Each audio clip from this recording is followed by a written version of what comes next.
Hello, everyone, and welcome to AFP New York's partner webinar with CCS Fundraising, Election Year Fundraising Insights and Strategies. My name is Nora Sari, and I work with the AFP New York office staff. I would like to take a moment to thank CCS Fundraising, not only for their support and effort in putting together this webinar, but also for their support over the years as a chapter partner of AFP New York. With CCS Fundraising's continued support, we're able to provide top quality programming and education for professionals across the New York City area. And with that, I would like to pass it along to one of our speakers, Tyler, to get us started.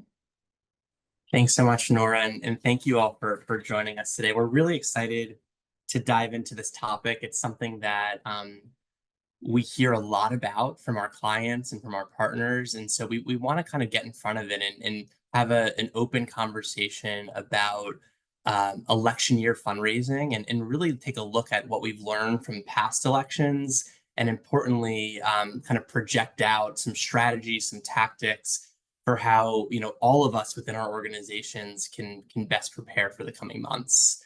So we'll advance to the next slide. Just quick introductions. My name's Tyler Mark. I'm joined by Shawn McKay, who's going to really join in on the conversation later on for the meaty part around strategies and tactics. We're both senior vice presidents at CCS Fundraising. And on the next slide, you'll see just a little bit about our firm here. If you don't know us, we've been around for over 75 years. There are over 600 of us, and we have the pleasure of working with over 700 nonprofit partners every single year. And we do a wide range of things, everything from kind of feasibility studies to assessments and intensive analytics, and of course, campaign management.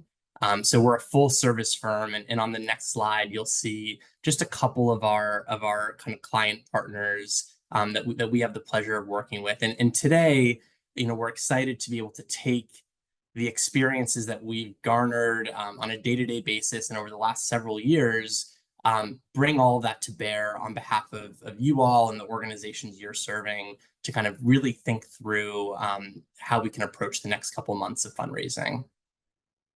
So we have kind of four main items today. We're going to start by taking a step back, really, and looking at the overall philanthropic landscape before we ask some really tough questions around how the election season may impact nonprofit fundraising, and then also how we as fundraisers can be prepared for it. We want to just understand, like, where are we now in this moment of charitable giving? So we'll spend a few minutes on that. We'll then dive into charitable giving during presidential elections. There's a lot of historical data there that will help us kind of predict a little bit what we can expect over the next couple of months. And then Shawn will guide us through a conversation around strategies and tactics. And really interestingly, I'm sure, I've certainly experienced this. I'm sure many of you have as well. Just the onslaught of emails and text messages and phone calls and digital ads for fundraising for presidential candidates. There's actually a lot that we can learn from that. And so we've done an analysis of all of that, and we have some ideas to share with you today. And then we'll open it up to Q&A. Feel free to input questions as we go. And if there's time, we'll try to get to as many of those questions as we can. So taking a step back to start with the current philanthropic landscape. So it's a good time to be doing this. We just, over the last couple of months, received the latest Giving USA, the 2024 report, which looks at data from 2023. And the chart that you're looking at here is giving over the last 40 years. So this started off in 1983. We now have 40 years of really solid data on charitable giving in the United States. And what you can see, even if you don't look at the details of this graph, you just kind of take a step back, is that giving has kind of consistently, steadily risen over the last 40 years. The lighter colors, those bars show you giving during recession years. And even during recession years, while there are some dips in giving, it's incredible to see the resilience of this sector.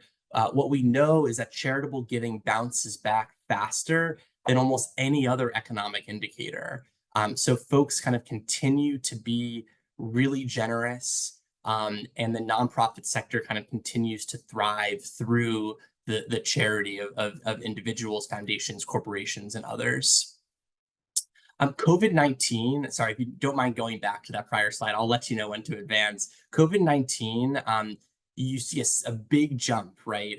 And I think that's a real indicator of kind of the response of families to the real needs they were seeing in their communities. And of course, foundations and corporations also stepped up. Right now, if we just look at 2023, charitable giving reached $557 billion, right? So that's about a 2% increase this year in charitable giving based in current dollars.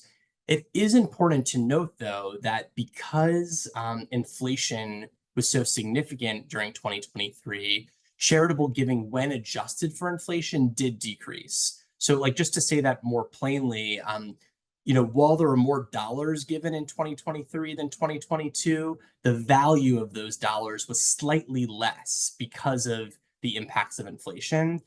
The good news is that we're seeing inflation kind of steady out, and all analysts are kind of predicting that that philanthropy will continue to rise, and the latest kind of stats show predictions of 4% increases in giving in the next 2 years.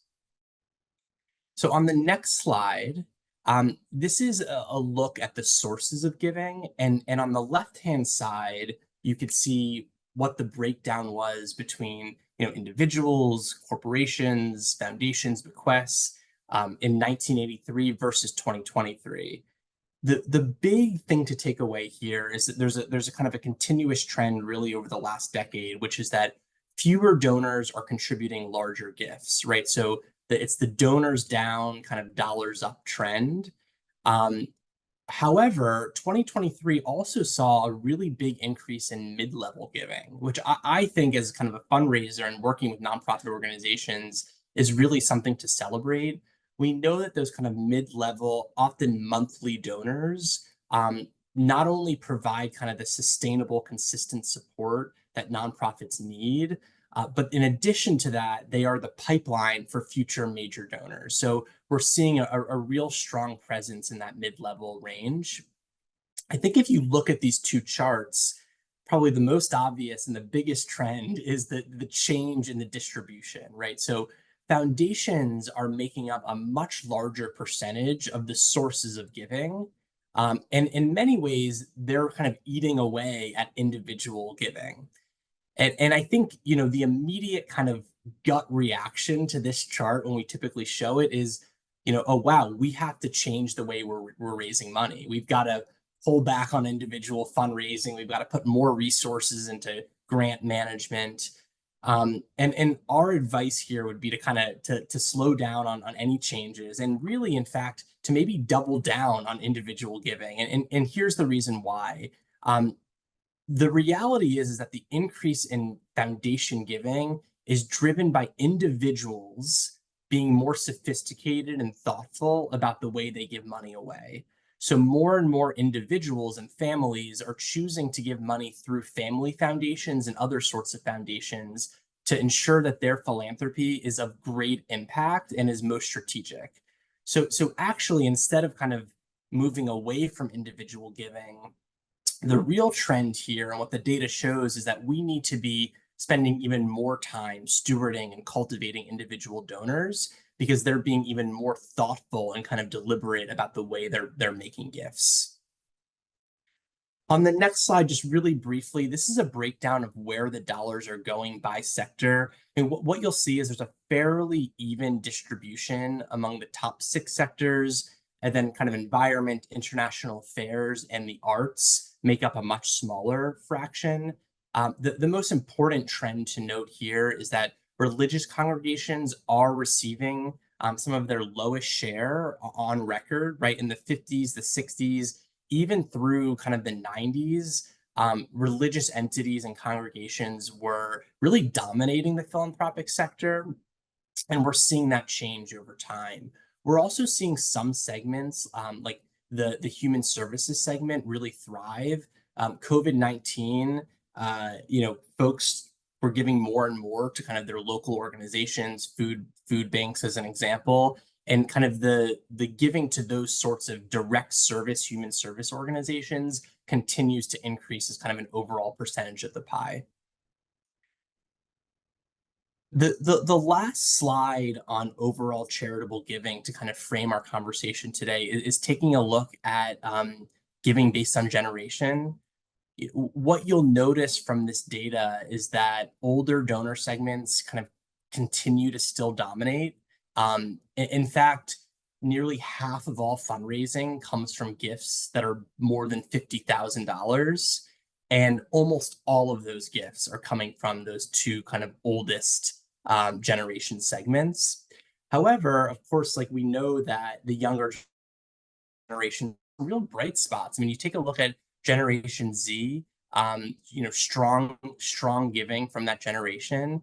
And we also know that the younger generations kind of give in different ways. Digital fundraising is becoming kind of the norm, and organizations that are securing more funds from younger generations are really leaning into kind of innovative digital tactics. We also know that Gen Z and millennial, to a degree, they think about their giving kind of in a more holistic way. It's not just about writing a check. They're much more likely to kind of post about their organizations. They're much more likely to join kind of young professional groups and to make the organizations they're supporting almost part of their social connection. And so really thinking about how to engage younger donors at this stage, because they are charitable in their own right, and also because as they gain more wealth, they will be kind of the future of our sector.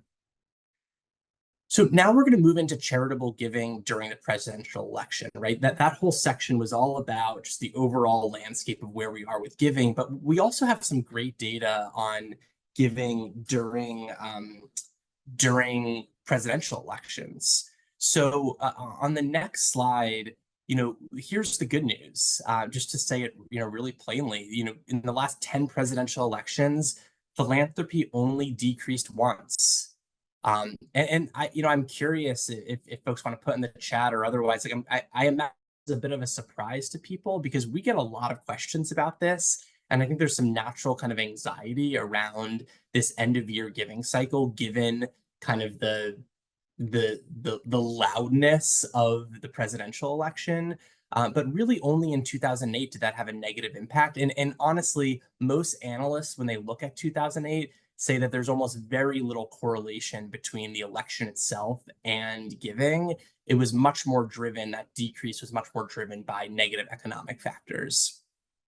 And again, I think this just speaks to the larger kind of trend in philanthropy that philanthropy is resilient, it's relatively consistent.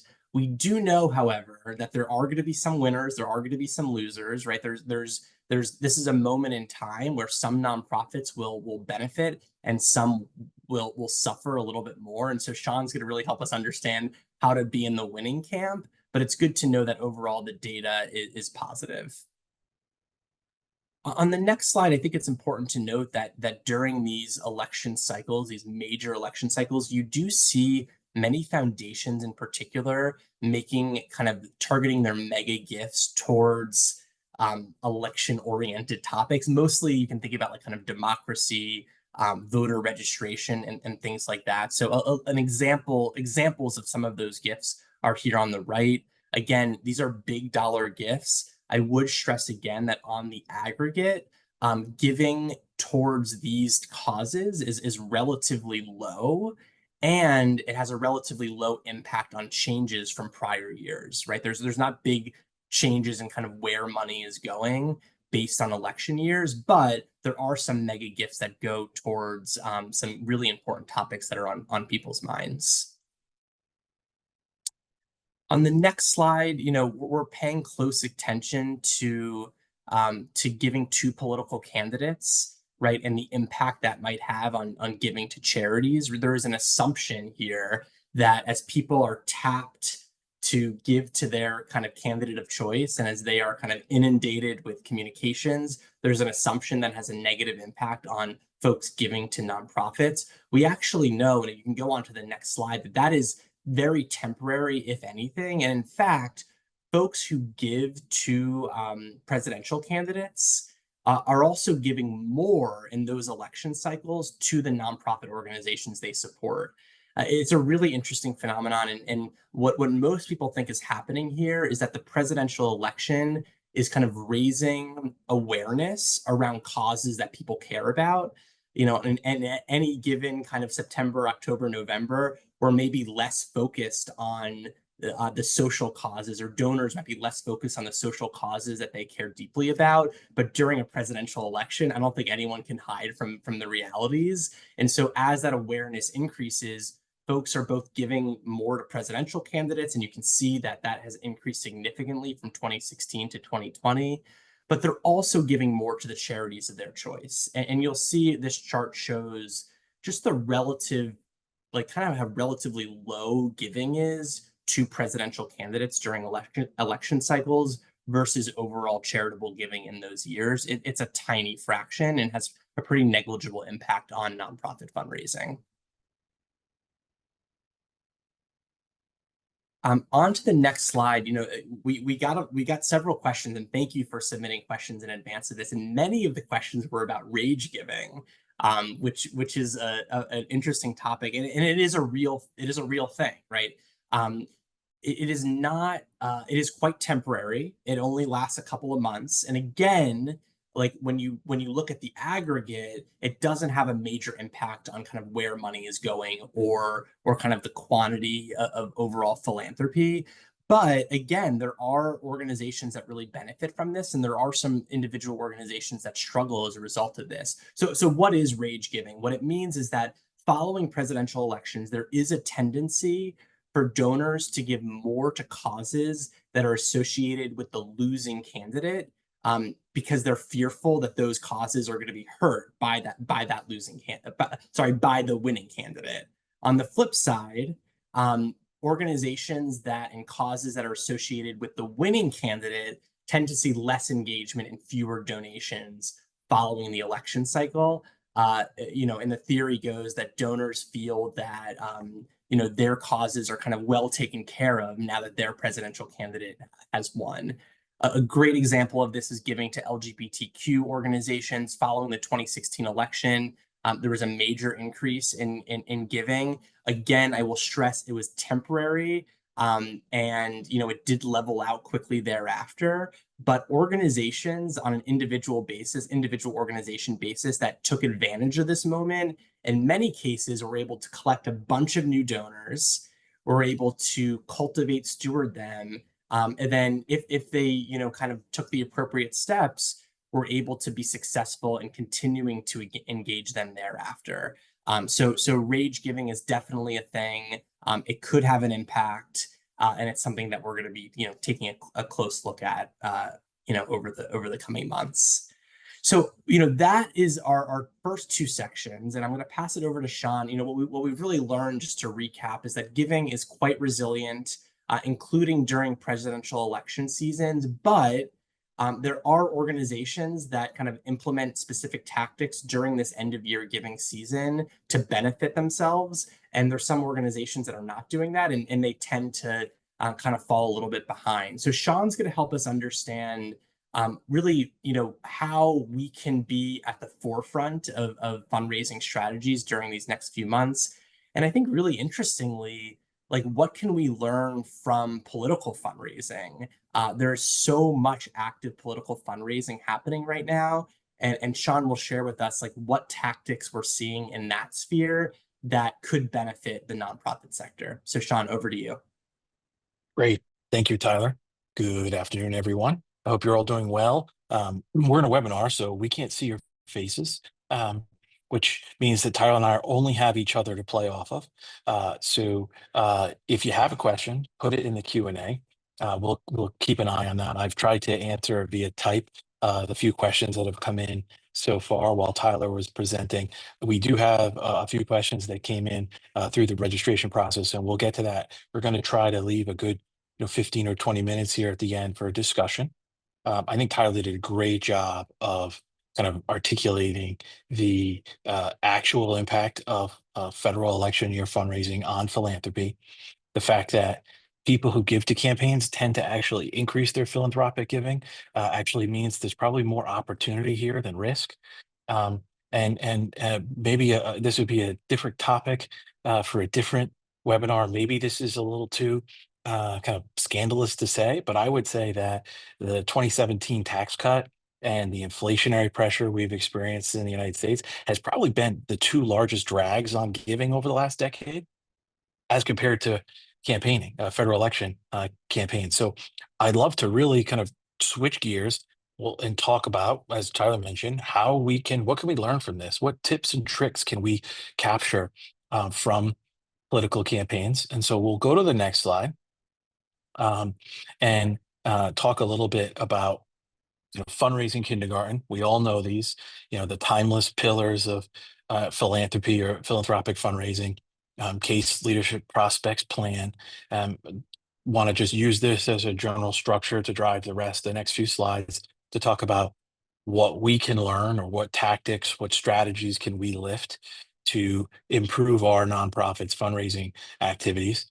We all know, the need for an urgent case, the importance of a leadership and campaign or task force committees who can help us actually execute the strategic priorities. Personally, I think this one, leadership and prospects, are the most two important items here, and actually have the greatest impact on fundraising as compared to case and plan. I would like to spend most of the time talking about leadership and prospects, if we can, as it relates to political fundraising versus philanthropic fundraising.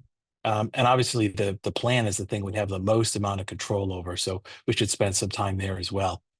When we think about philanthropic or political fundraising on the next slide, they have a little bit different approach. Certainly there's a connection to political fundraising and philanthropic fundraising. I remember running a campaign in 2019 that had a campaign office, and the one of the leaders from the organization came to the campaign office, and they said, "Oh, they had worked in a previous presidential administration." They're like, "Oh, this reminds me of a campaign field office." And I said to the individual, "Yes, well, it kind of is. We have, 9 people going out there in the field working to drive fundraising results. So there's a lot of parallels. There's similar kind of analogous relationship. I think the best way to describe the difference between political and philanthropic fundraising, however, is that political fundraising tends to be a bit more transactional. I give you this, you give me that. And whereas philanthropic fundraising tends to be a little bit more approach of relational, a bit more regarded to investment, a bit more regarded to trying to make an impact. Because political fundraising is a little different, their pillars are a little different, focused on research and targeting, communication, huge piece about communication and relationship building. I actually think they do a better job than us engaging their volunteers and their donors and mobilizing them to do things. I think that's where we can learn the most. And I think they've done a better job of understanding the diverse fundraising channels available to them, as compared to the nonprofit world at large. So if we jump into the next page, you'll see here that there are some unique channels that political fundraising really utilizes. Certainly, they take a unique approach to events and canvassing, phone baking. They are masters of merchandise. I mean, regardless of your political party, some of the merchandise out there is just wild to me, and very creative, and entertaining, frankly.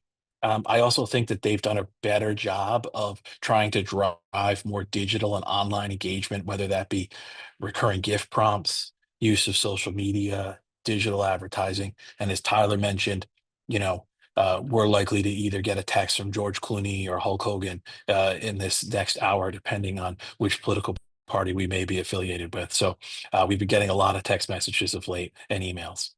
I want to spend most of my time on the next slide, which really digs into what we might be able to borrow from political campaigns. We try to design this slide as like a key takeaway from this afternoon session. This, I think, is a good kind of list of questions that you might want to sit down with your team or with your executive director or your board chair and say, which of these questions elicits some kind of response in you, and which one resonates the most, and we could try to enact. But I'll walk through them pretty quickly.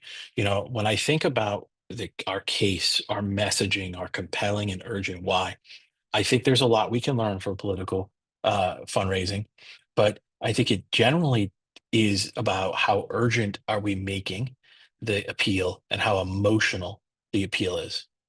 Are we, and are our materials too long? Are we writing too much? Are we talking too much? Are we trying, have we done the work to try to distill our case for support down to an elevator pitch? But beyond that, have we tried to distill our unique value add, our pitch, our case down to a 60-second ad or a 30-second ad, or even better yet, a 15-second ad? There are templates online where you can download a template of a word count for a 15, 30, and 60-second ad. And so you can say, all right, there are parameters. This is the max space we have. Can we make the most urgent, compelling, emotional pitch in that space? What are we doing to drive the virality of our message? Is our organization going viral? Listen, I don't want to get into a conversation about kind of anyone on this call, this webinar, trying to create the next ice bucket challenge. I think we've been there, done that. But I think what is authentic to your organization? How are we setting up the conditions to go viral? Obviously, in a good way. Are we empowering our leadership, our board, our volunteers to help be advocates for our organization on social media? I mean, the number of times I've heard from political parties of late to literally send information in my family group chats. When was the last time we asked a board member or a volunteer to send information about our nonprofit in a group chat? Our political friends are doing that. We should try it. Think that merchandise or merch is much cheaper to produce now. It's easier you don't have to have this huge kind of warehouse of items. You can put together pretty quick merchandise. How I've worked with a lot of schools in my time at CCS, and I know it's common for schools to put out lawn signs for like open houses and that kind of thing. Why can't we have lawn signs for a particular campaign? I think that we need to take a step back and think about what is our vibe. It was a word that we used a lot this past summer, but I think we've also all recognized that there's an increasing sense of tribalism in our country. And so that individuals in our country are looking for a sense of belonging or a sense of feeling. And they're turning to nonprofits for some of that belonging and feeling. And individuals are motivated not just by the logic of our case, but the feel of our case. So have we taken a moment to step back and say, what is the vibe of our organization, and what is the tribe that we have as our organization, and how can we use that as a motivator? This question was written very specifically. Are we communicating too little by text and email? Not too much, too little. But the younger the generation, the more the organization wants to hear from you. And we're probably not communicating enough by email and text message. I bet that the vast majority of those on this webinar aren't even communicating by text message at all. And do we have good message and branding discipline? And last but not least, should we consider some buys? Should we consider ahead of a gala or ahead of an important benchmark or a public announcement or an important moment in our history, buying some cheap digital ads and trying to target some certain audiences? I have had clients in the last decade do that with a good deal of success to help just bring out general awareness and drive acquisition of donors. There is a question here from Karen about donor fatigue. I would say that donor fatigue is something that we often get asked about, but I'll posit this: the number one reason why someone doesn't give is they weren't asked, and the number one reason someone stops giving is they weren't thanked enough. So you could water down what we do day in, day out, is that if we increase asks and increase thanks, we'll be able to acquire and retain more donors over time. However, we should keep an eye on donor fatigue. If we're seeing that our email messages, for instance, are having a drop in open rates, or our appeals are having a drop over time in success, then we should maybe consider some fatigue. So keep an eye on the metrics to drive fatigue. But I generally believe that fatigue is something that's often felt and used and talked about. And I would try to manage it using numbers and using actual results, because there is a difference between kind of feeling and fact, for sure. In terms of leadership, I think this is something we can also do a better job of handling. And I think it's in two categories. First of all, who are our surrogates? Who's going out there and speaking on our behalf? And are they empowered, trained, oriented to do that? Have they been given the talking points? Have they been given the list of areas? Do we help book them to speak in certain areas? Do we consider identifying some celebrity spokespersons? And there could be local celebrities. Recently finished a hospital campaign in upstate New York, and we were very specific about building out our campaign executive committee with some local, well-known figures to give some credence and celebrity status to our campaign. As we think about preparing our internal leaders, when was the last time we took our executive director aside for an hour and did some debate prep, or simulated what an interaction would look like with a donor in a briefing meeting or in an ask? And are we staffing those leaders appropriately? Do we have a good advanced team in place? Do we have a good system and operations in place so that the leader can just show up, give the speech, do the ask, and not sweat the small stuff? Know that it's going to be taken care of by the fundraising professionals that surround that leader. That also is a good way to kind of keep the leader out of the kitchen and make sure that they're not overstepping and creating clumsiness. Two more things here in the last 5 or 6 minutes that I have. In terms of prospects, I think that this all comes down to research and tracking. I think that political campaigns all the time, they will buy addresses, they will buy lists. We are at a point now where you can buy a list of, show me the donors who have $100,000 capacity and have given to environmental causes within these zip codes, and you can get that list pretty cheaply. And not only get that list, but get their giving history, get a sense of their giving capacity. I believe if you're not doing that, you should be doing it in a targeted way. I also recommend that, when was the last time you did some polling or some focus groups or some canvassing? Have you taken the time to send out a donor survey? Simple, 5, 6, 7 questions. What motivates your giving? What do we do well? What could we do better? That data is so important, and should be utilized not only for studies. A survey isn't something that you should use beyond just that feasibility study. I have another client in New York that does an annual donor survey.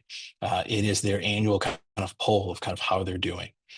In terms of volunteers, are we trying to empower prospects to be volunteers, or are we trying to get volunteers first and then turn them into prospects? How many times have we had a conversation about how do we activate a gift? Would it be better to look at it as, how do we activate a volunteer? I do believe that that is a different way of thinking about it, and something that maybe we're not positioned to track, but is a kind of mind shift that kind of really could open the door to increase philanthropy, because we know that 80% plus of volunteers tend to give. So sometimes the easiest way to acquire a donor is to acquire a volunteer, and having a very specific role for that volunteer at a specific time and place, and being very clear about what our expectations are and tracking that volunteerism.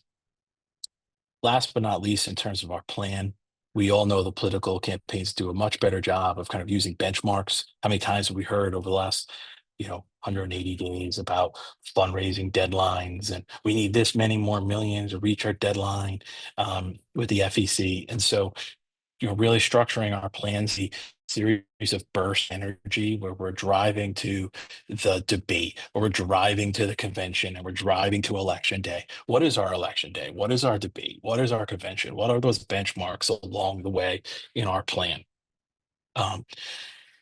Events. Are our events fundraising events? Is this something where someone's going to pay a large dollar value for a plate and we're trying to just drive fundraising revenue? Or are our events rallies? Are we using our events as a touch point to inspire future activity, not necessarily the activity of the moment? That's a good question for a board to answer. Ideally, I think it's both. But if you had to pick one, I probably would pick drive future activity over fundraising, um, personally, because I think that's going to drive more return over time. Now, if you're an organization that's very event based and that's where your revenue comes from, well, then that won't follow. But maybe trying to make that event both a revenue generating moment and a activity generating moment. When was the last time you ran a town hall? Maybe you did that during COVID. Maybe you had a Zoom where the chief executive or the executive director just got on a Zoom and talked about this is what's going on. When was the last time you did one of those? Have you kept up that practice? Is there a way you can do that in a different way?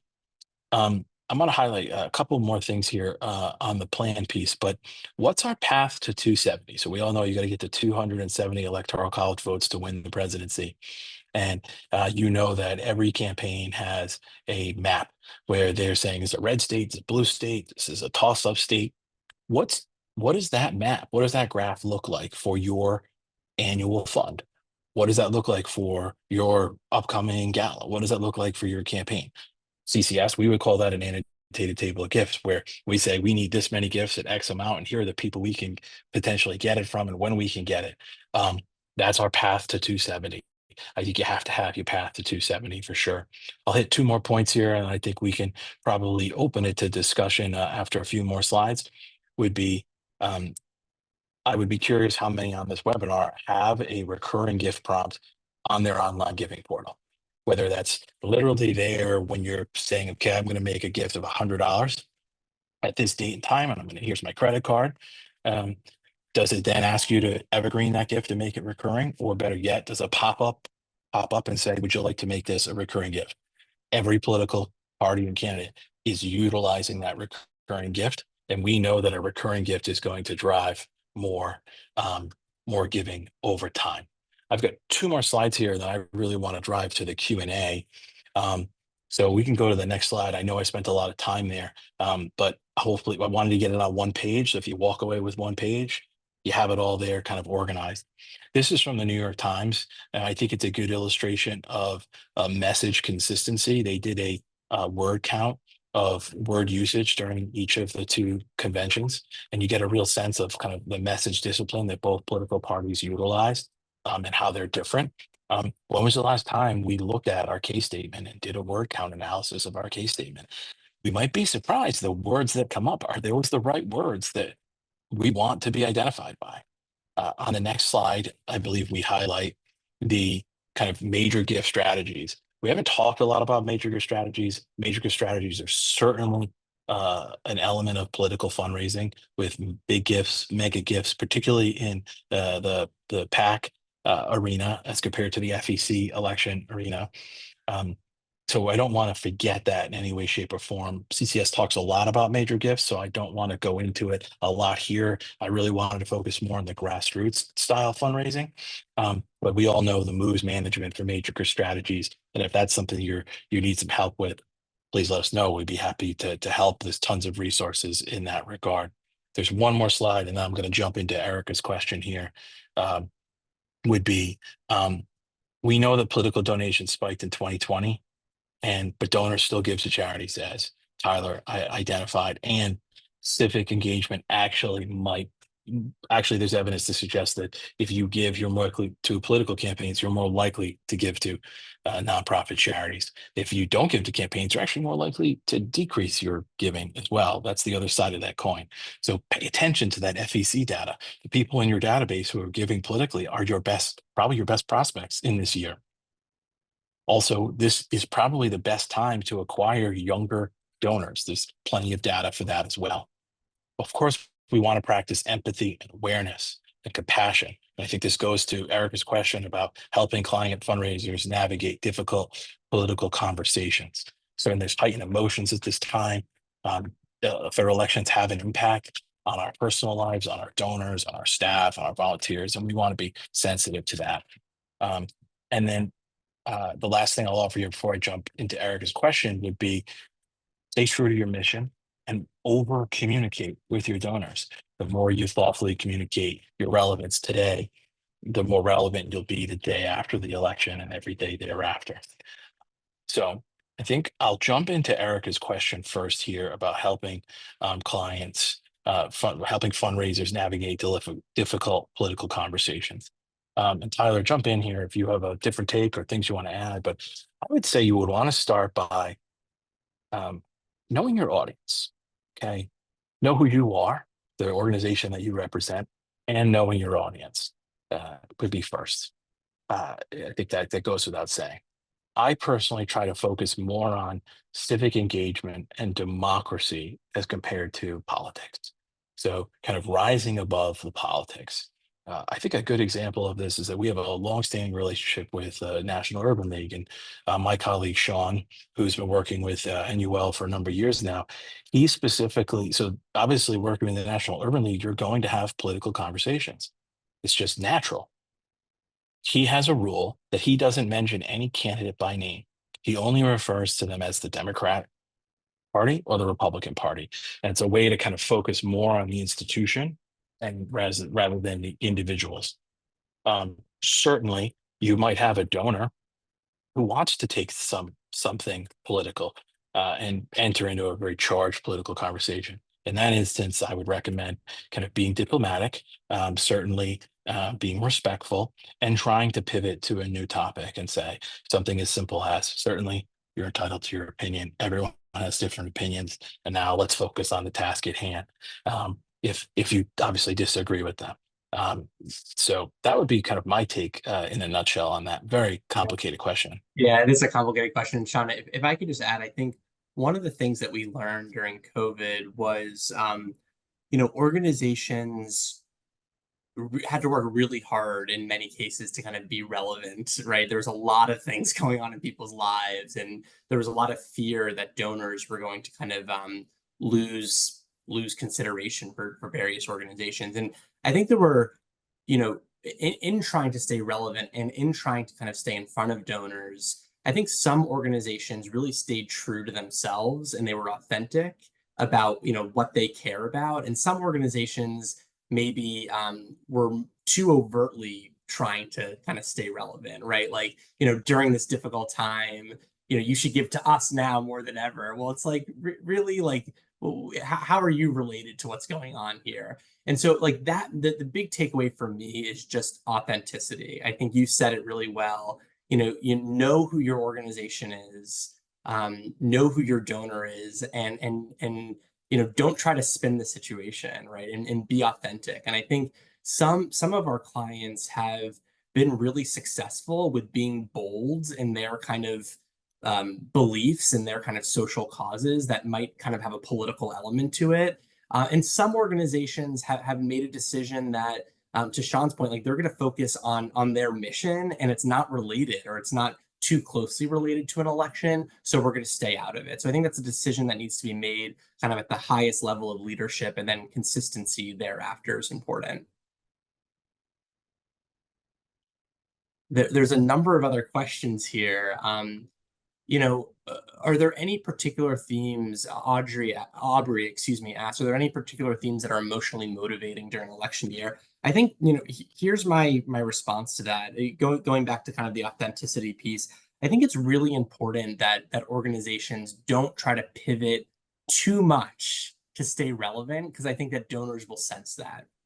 I do think, however, while kind of staying true to your mission, to your message that you consistently have been using over the past several months, year, I think it's important to call out like the real implications, particularly in one-on-one donor meetings, that the election could have on nonprofits. And I think there's a real argument to be made that like now is the time more than ever for you to continue your support, for you to increase your support through kind of the noise of this election, because our mission, our work, is continuing to be like so important and so relevant to us and to you. And so I think kind of bringing the election into the fold as a potential kind of barrier to success, because it is a distracting element, could help donors say, you know what, I've got to focus in on this cause that I really care about because I don't want this election season to have a negative impact on my organization.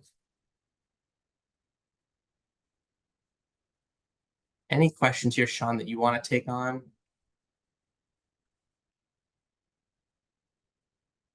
I'm just looking at all of them here. Yeah, these great questions. So let's see. It feels like dire world events are more prevalent this year than I remember in prior election cycles. Are there analogs from history, or should we be more concerned? Ooh, that's a good question. That's a great question. I don't know if I want to take that one, Tyler, but let me dive in here. I do think that there might be some analogs from history.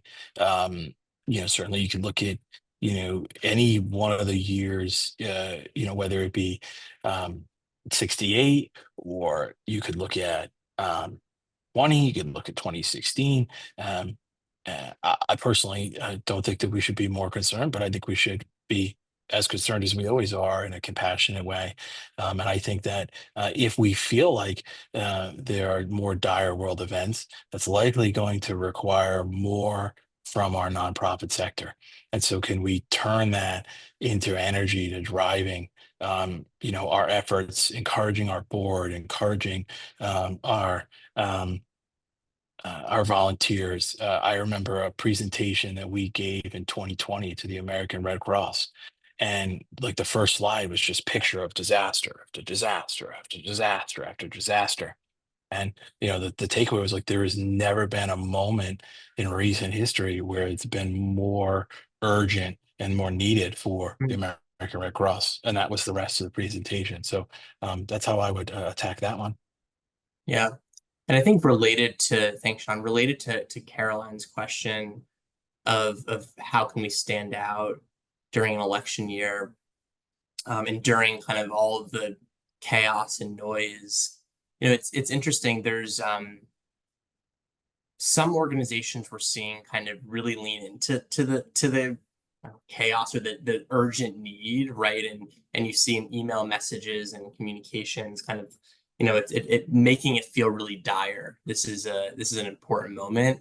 And then for what it's worth, some other organizations are almost saying, we're going to be a voice of reason and of calm, and we're going to kind of provide a different perspective to you. We're seeing this from a lot of religious organizations, and some of our clients are really effectively in that sphere bringing groups together, donors and volunteers together to have conversations that are of interest, that are politically oriented, but to do it from a place of kind of compassion and to do it from a place of bridging divides. It doesn't directly generate, you would think, giving, but in fact, it is a tool to kind of stay relevant during this period, and to bring people closer on the topics that are top of mind for them. We're seeing a lot of organizations shift from their communications from kind of being all about asking for things, and much more about kind of giving people experiences and information they want and need in that moment to feel connected. And so I think that's an important consideration at this stage. Great.